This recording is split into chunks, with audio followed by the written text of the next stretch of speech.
is A to Z with Mark Zinno, part of Locked On Sports Atlanta, and it starts now.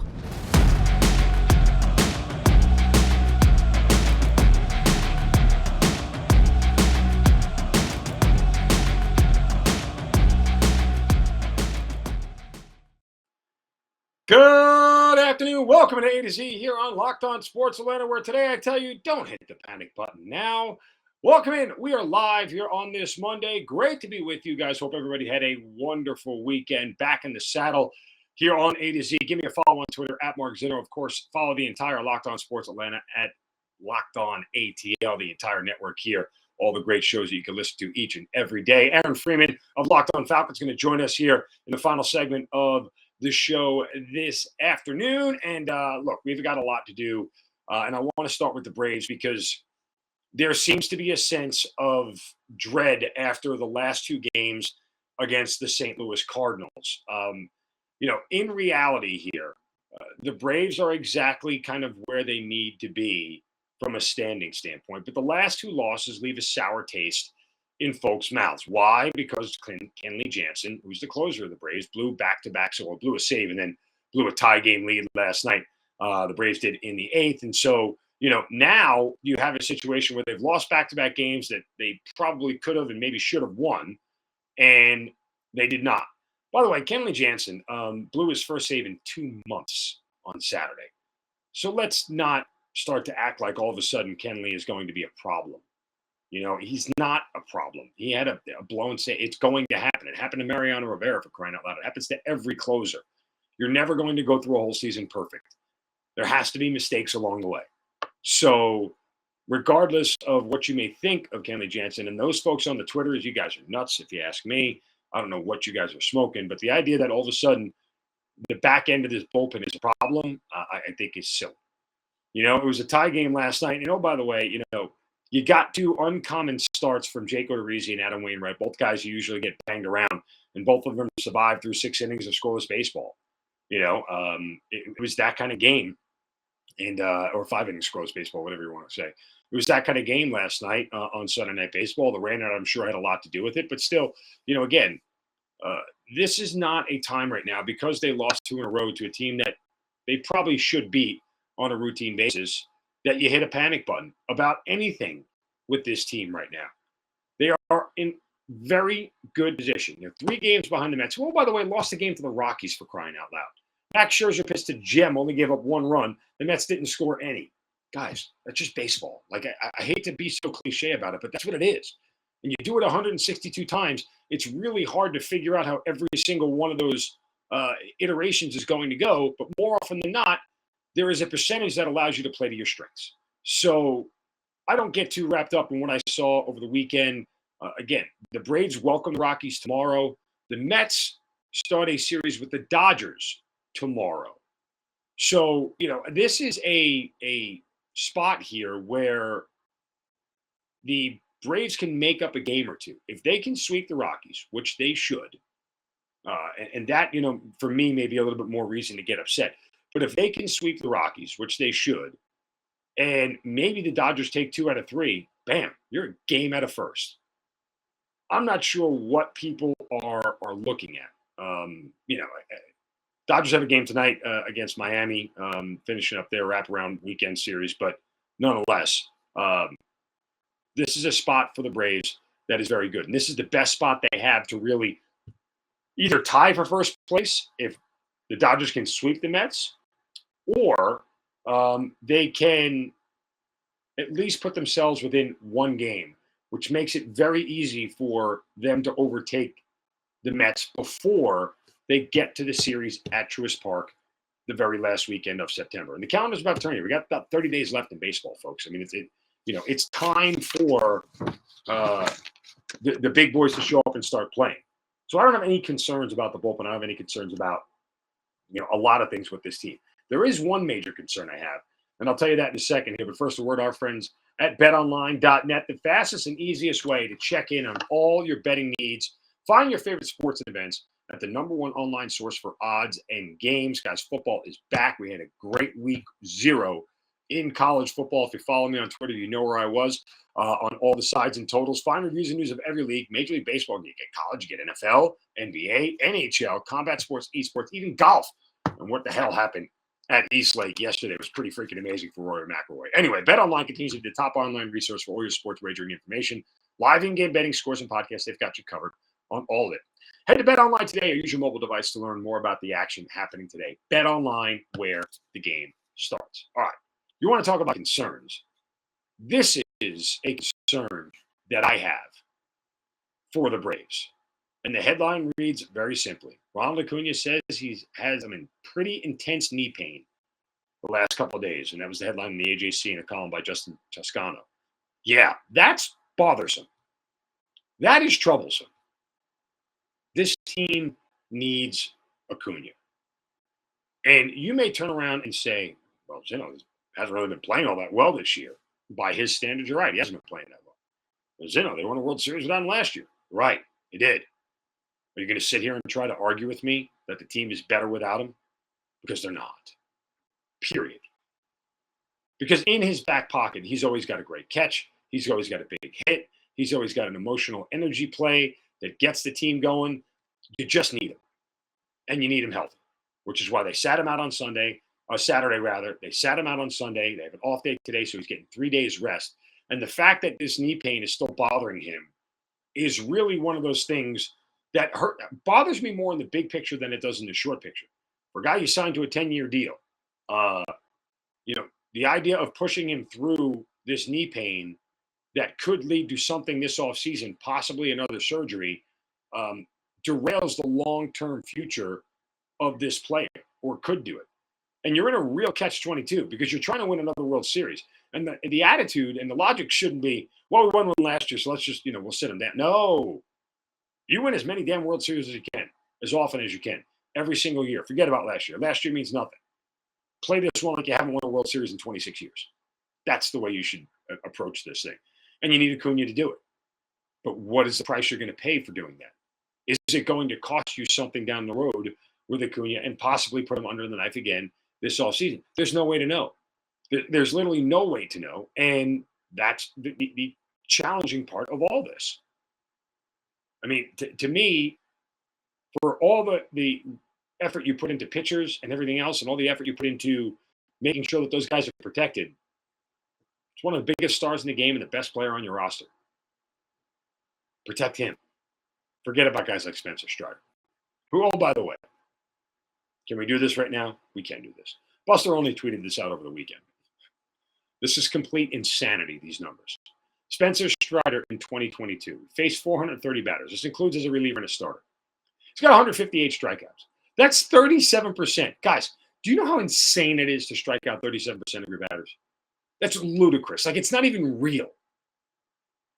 He gave up just 72 hits, 38 walks, allowed only 6 home runs and 430 batters, a 2.87 ERA and an adjusted ERA plus of 146, which is, again, insane. How are you not starting this guy in the playoffs? How? Like game 2 of a series. How is he not your game 2 start? It's nuts to me. Absolutely nuts. Those numbers are eye-popping, insane, off-the-charts numbers that absolutely should wow you, period. All right, speaking of wows, we have East Lake to get to, just a reaction there. As well, we have to hand out shovels and wisdom now because Aaron Freeman is going to join us in the final segment of the show. And some notes about the Falcons as we head into Cutdown Day. That's coming up next right here on A to Z on Locked On Sports Atlanta, free on YouTube and wherever you get your podcast, search Locked. Welcome back to A to Z here on Locked On Sports Atlanta, free on YouTube and wherever you get your podcast. Search Locked On Sports Atlanta. All the shows on this network, some of the best in the biz. Of course, this is A to Z, hitting hard with John Chuckery, ATL Day One's Jarvis Davis, and Tanisha Batiste. Locked On Hawks, Locked On Falcons, and our Braves postcast after every Braves home game. All right, a little bit early here today in the show, but time now for a shovel of wisdom. Brace yourselves, because it's time for the shovel of wisdom.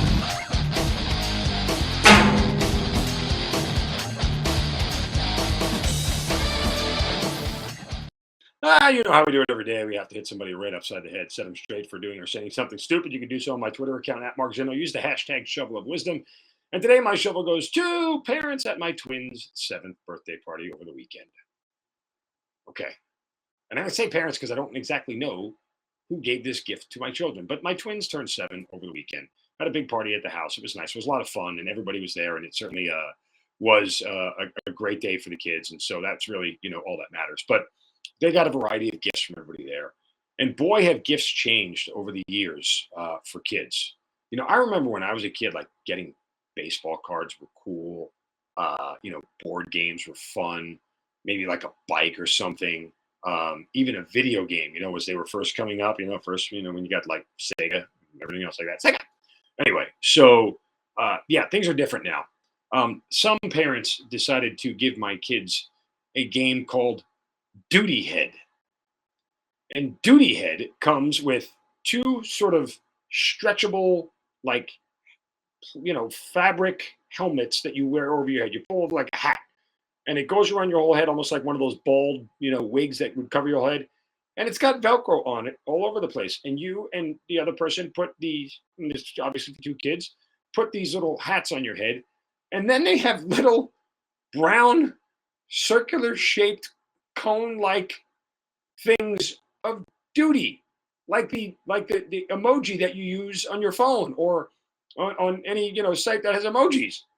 And then you're supposed to throw the duty at the other person and try to get them to catch it on their head, on the Velcro. How is this a game? Who in the world thought this? 2 7-year-olds loved it. They thought it was hysterical. I'm just sitting here going, okay, I get it. It kind of makes me chuckle. But who marketed this? Who said, yes, this is a great idea. Kids will buy this. And then what parents went out and did it and bought it for somebody? Duty Head. You gotta be kidding me. Duty Head. How is that even a game? It's the most ridiculous thing I've ever heard of. Duty Head. And of course, my kids love it. And they're leaving their little cone-like fabric poops all over the house. Duty Head. Shame on you, parents. Be better. Ridiculous. All right. What was also ridiculous yesterday, we got to give quick hats off to Rory McIlroy for what was an insane comeback yesterday at the Tour Championship. Gave you all the drama that East Lake should have in the final round. Scotty Scheffler, a 6-stroke lead heading into Sunday of the tournament. Rory McIlroy charges back. And boy, Scotty Scheffler, we're going to give all the credit to Rory for recovering this thing, but what a choke job, man. 5 bogeys and just 1 birdie, 4 under. I mean, Rory played great. He shot a 63 on Saturday, and I think another 64 on Sunday. So he did exactly what he was supposed to do, and that's how you overtake a leader. And a lot of credit to him. But still, this is that's one of the bigger choke jobs I've seen in quite some time. It was a lot of missed opportunities for Scheffler and mistakes, and Rory took advantage of every single one of them. You can take advantage of a great deal that Locked On Sports Atlanta has with Coffee AM. Why? Because they're the best small batch coffee roaster in America, and they're right here in Georgia. The absolute freshest coffees you can get. Guys, this morning I had one from Costa Rica. I had some coffee from Costa Rica because Coffee AM gets flavored blends and coffees from all over the world. They are fresh because they roast them and ship them on the same day or close to it, and they taste just amazing. You're talking about organic, fair trade, direct trade, right to the consumer. I mean, this stuff is so good. Once you taste it, your life's going to change forever when it comes to coffee. And they have a wide menu of coffees, teas, and gift sets that you have to check out. You can do so on their website, coffeeam.com, and use /LockedOn to check out the full menu. Again, coffeeam.com /LockedOn. The full menu of coffees, teas, and gift sets is there. Make sure you use the coupon code Locked On at checkout to get 15% off your first order of coffees, teas, and gift sets at Coffee AM, the best small batch coffee roaster in America. All right, let's get to the Atlanta Falcons here. They finished up their 3rd preseason game over the weekend. As I've told you repeatedly, I don't care. I watched about 7 seconds of the game. All I make sure is that nobody got hurt. And in retrospect, there is a a good thing that nobody did get hurt. Drake London has the knee thing. I think he's going to be fine. He's going to end up playing in week 1. I am curious more than anything as we wait now 10 days or 11 days, whatever it is, until we get real football. Arthur Smith had said that the reason for these joint practices was because he wanted to be better prepared for the opener. Last year, they didn't practice this hard. They didn't have joint practices, and they got smoked by the Eagles in week 1, as I learned to speak, and it showed. The point of those joint practices, Arthur Smith said, was to get them more ready. To have them going against as much of a controlled environment to prevent injury as possible, but get them in a position where they were more ready for week 1. I hope that's the case. Because, again, I don't have expectations for wins from this team. I have expectations for competitiveness. I want them to be competitive. I want them to be a great spread team, okay? I'll be selfish about it. Like, cover every number because they're going to be a dog all the time. Just keep covering numbers. Why? Because good coaches win and great coaches cover. But aside from that, this is a team that can be competitive. They have a very small room for error. They can't make a ton of mistakes because they're not that talented. But that said, they are really well coached. And I have a ton of faith in Arthur Smith. I don't know if he's 100% the right guy, but he doesn't feel like the wrong guy. You can feel like the guy's just missing it right off the bat. Yeah, I mean, that's not the case here.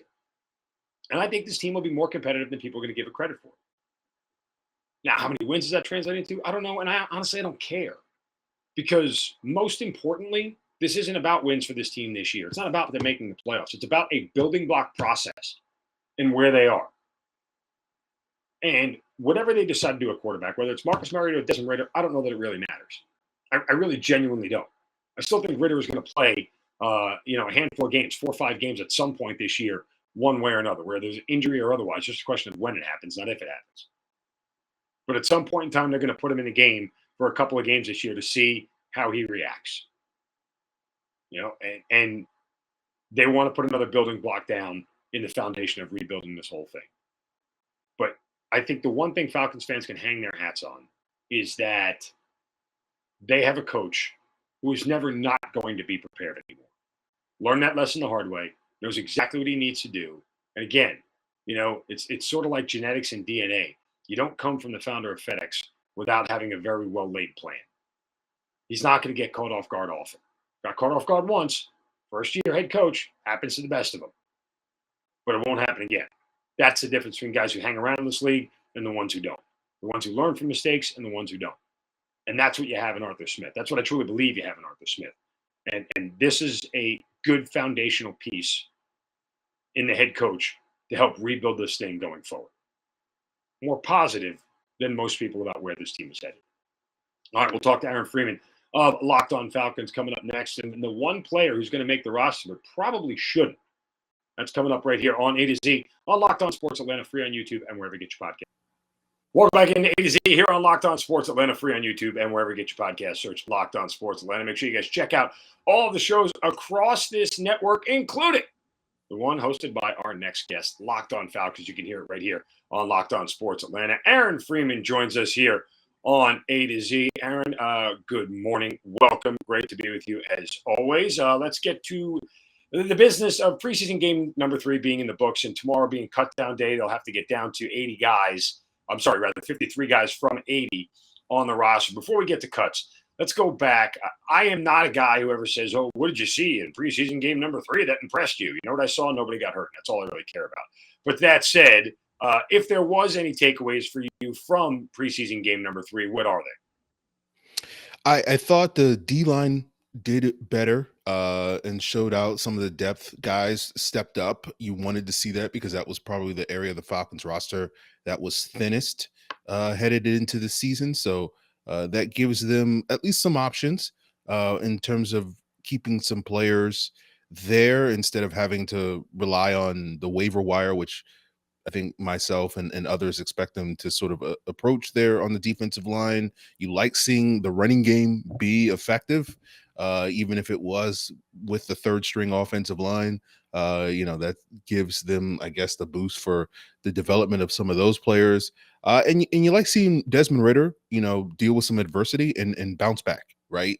Because if he You mean does throw a wind up, pick on his very first pass attempt and then, play better afterwards. yeah, and if he does play this year, he's going to deal with some adversity and he's going to have to Yeah. bounce back. So, getting that kind of lesson in this third preseason game, I think, will be beneficial to him in the future.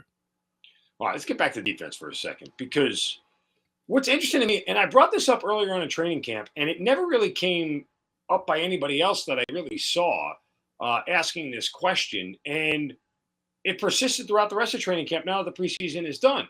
But second-round draft pick Arnold Acuna, second-round draft pick Troy Anderson, and what was it, fourth or fifth-round draft pick D'Angelo Malone, they're like nowhere to be seen on defense. Now, not so much D'Angelo Malone, because I get he was drafted a little bit later, so he might not get, but the two second-round picks are supposed to be starters. They're supposed to be able to start fairly soon, and it looks like they have no shot of doing so at this point in time. Like, you haven't heard them talked about all training camp long or any preseason games like, oh, Katie had a great game. It's just been kind of silent. Is that a concern? It can be. I think with Anderson, you kind of expected it. He was a raw sort of developmental player, given that he played quarterback and running back and only moved to linebacker late in his career at Montana State, coming from that small school, Okay. dealt Well, with can some I pause injuries. 1 second? If he was such a developmental player, what did he get taken in the second round for? Like, you don't Well, draft developmental his players in the second position round. coach at Montana State is the Falcons running backs coach. So, Oh, well, there you go. Okay, so that's it. That's what we should do. Yeah, that's great. Nepotism. Love it. All right, anyway, go back to what you were saying. I apologize. I mean, that was the one draft pick that a lot of people questioned, right? Because there was a lot of more proven linebackers on the board at that point in time. The Kobe Falcons, Dean. No, Kobe yeah, Dean. yeah, the Falcons took a swing on upside in terms of Troy Anderson, and we'll see if that pays off for them. That's Yeah, not going to look, be a pick. I don't know if Nakobe Dean is going to be a better linebacker than Troy Anderson at this point. He was a better college linebacker than Troy Anderson, that's for darn sure. And I only cough like that in a joke. I do it sarcastically because, every Falcons fan wanted Nakobe Dean here. But the point simply being is those are the kind of picks that stick with people. Those are the parade Jerrys, right? Those are the Peter Conses of the Thomas Dimitroff era that nobody ever lets go.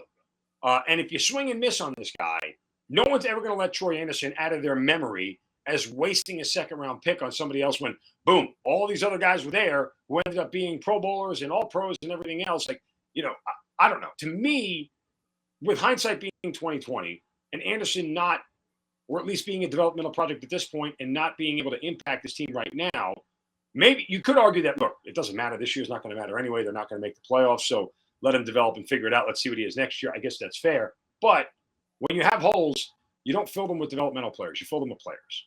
So I think that's fair. I would agree with you on that. You saw some positives from Troy Anderson in that third preseason game. If you again, Mark, I know you're not necessarily big on too many takeaways from the preseason, but there was something there. Arnold Acuna made a couple of plays, got a couple of pressures. It's always better to play well than to play like crap. So Yeah. from that standpoint, I'd rather note that you're playing. If you're playing like crap in the preseason, it's a doubly bad side because you're playing against nobodies and you still stink it up. So I think they're going to contribute. The question is just going to be how much they're going to contribute right away. As you say, I don't have high expectations that this team was going to be great this year. So I think those rookies are going to probably take their lumps this year.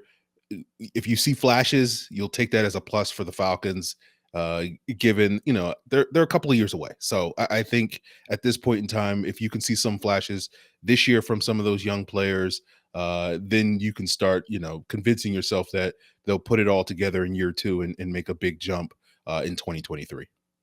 All right, stay with the defense here for one more. And I talked about this yesterday when I was on 92.9. I've said it for the last week. With cutdowns coming on Tuesday, this individual is surely going to get a roster spot, but I'm not exactly 100% sure why Deion Jones is even getting a roster spot. We all know how this ends. Like, if you had to put a percentage on it, that Deion Jones is on this roster after week 17, and that doesn't include, injury and IR, right? I mean, if he's an injury and IR, the problem solves itself. You have to pay him anyway. I'm sure you could cut him and do an injury settlement, but, one way or another, the same result is there. So barring an injury, being on IR, do you really believe Deion Jones is going to be on this roster at the end of this year? Because I don't. I mean, we know how this ends. What is the reason to keep this charade going on. The coaches don't talk about him like they want him here. They don't talk about him like he can make an impact. They just talk about him as a body and, quote, hope he's not a distraction, which means he already is a distraction. So why are they not cutting bait on this? It's a bad investment. Acknowledge it, cut bait, and get the hell out. I agree with you, Mark. And if we agree on something, then it is the correct. Then universally, it is true. Yeah, it is the correct opinion. I'm with you. I think they're holding out hope that they get a draft pick in a trade at some point. I don't think you're going to get much of anything at this point. They've been quietly shopping him for a year and a half. They haven't gotten anything. So basically, the logic here just falls flat. I'm sorry again to cut you off, but let me get this straight. I have a guy that I've ostracized, that I've admitted doesn't fit in my scheme, that I don't want to play in my scheme, but I'm going to put him out there in the hopes that all of a sudden he plays well enough for me to trade him and warrant some value and compensation. What? Really? Is that what you're doing? Like, keep driving your beat-up Chevelle around and hope somebody notices it and goes, oh, hey, look, it made it to the end of the block. Here's $5,000 for this thing. No, it's not going to happen. I agree. I just think you kind of got to move on. And those opportunities, we're talking about Troy Anderson, like those opportunities that you're going to give Deion Jones coming off the bench or on special teams, I guess, give those to a young player that you're hoping to develop rather than a veteran that you're on the verge of moving on from at some point, whether it's, in the next couple of days via trade, in the next couple of months before the trade deadline via trade, or at the end of the season. As you said, we kind of know how the story ends. The Falcons, again, are rebuilding. They have some young players that, deserve, maybe not the right word, but should get these opportunities for the future. And, I think just move on from Deion Jones, and that's it. There's not much else to say. Yeah. We know how this ends. I don't know what the hesitation is. All right. Offensively, Marcus Mariota, and I'll say this, one thing that stood out to me in the preseason, game 2, the first throw he made to Kyle Pitts. Everyone clapped, everyone applauded. It looked great. Looked at Kyle Pitts. I didn't. I'm a little bit more critical. That should have been a touchdown. And here's the big picture. Ball was critically underthrown, almost painfully underthrown, that almost could have been picked by any salvageable corner in this league. That's how bad it was underthrown. When Kyle Pitts has 5 yards separation, like, high school level separation here. And the problem is with that is it's still a completion, it's still 54 yards, it's still a first down, and it makes a highlight reel, and it's all great, right? Social media loves it. Wonderful. But that said, what happened on the rest of that drive is probably a microcosm for what we'll see if that happens during the regular season. They settled for 3. Guess what? When you are a team that has inferior talent and you are a lesser team than the opponent you are playing, that being 3 instead of 7 cost you a game. Last year, they won all 7 games by 1 score. There will be regression because of things like that. You cannot leave those 4 points on the board because I guarantee you, for as much as we rag on Matt Ryan for his arm, Matt Ryan makes that a touchdown. And that's the difference. And that's going to hurt them this year. Yeah, I thought that game 2, Mariota's best throw was the touchdown throw he threw to Olamide Zaccheaus, but I certainly think you can nitpick a lot of the other throws. Now, again, it's preseason. You want to, how much stock we're going to put in guys making throws in the preseason, but it'll be interesting to see how this team does, because I think with Mariota as a starter, what you're betting on and what you're hoping for is those explosive plays in the offense that can lead to a high degree of success, because I don't know if you're going to have the same level of efficiency. Like with Matt Ryan, you're going to have probably a lower floor than you would with Ryan under Mariota, but hopefully you have a little bit of a higher ceiling from those big plays down the field because of Mariota's ability to get outside the pocket and extend plays and use his legs and all those various things. So it's not great to see him not necessarily hit on those throws, but obviously if he can do them in September as opposed to August, no one's going to care that he missed them in August. The bigger picture is about mistakes and how this team can't afford to make them because it will kill them. And that includes offsides penalties, holding penalties in the offensive line, and sacks. Those are the things they have to minimize. And the numbers bear it out. The touchdown percentage on drives with a penalty versus without is dramatic, and it's even more dramatic on a sack. The touchdown percentage that you get when you don't give up a sack versus when you do is night and day. And that's the only thing I'm focusing on from an offensive standpoint. I get it. They're not as talented as other teams, and I get it. The one or two playmakers they have can't get the ball every single play. That's not realistic, but they cannot beat themselves. They have a very small margin for error this year because they're less talented than most teams. Yeah, I would agree with that. And we'll see if they can overcome it. But hope springs eternal at this time of the year, Mark. That it does. Aaron Freeman, Locked On Falcons. Make sure you guys check it out right here on Locked On Sports Atlanta. Brother, always great to talk to you. Enjoy the rest of your day, and let's get ready for some regular football coming up real soon. All right, that'll do it for us here today on A to Z. You guys have a wonderful Monday. Back tomorrow. Don't take it a crap from anybody.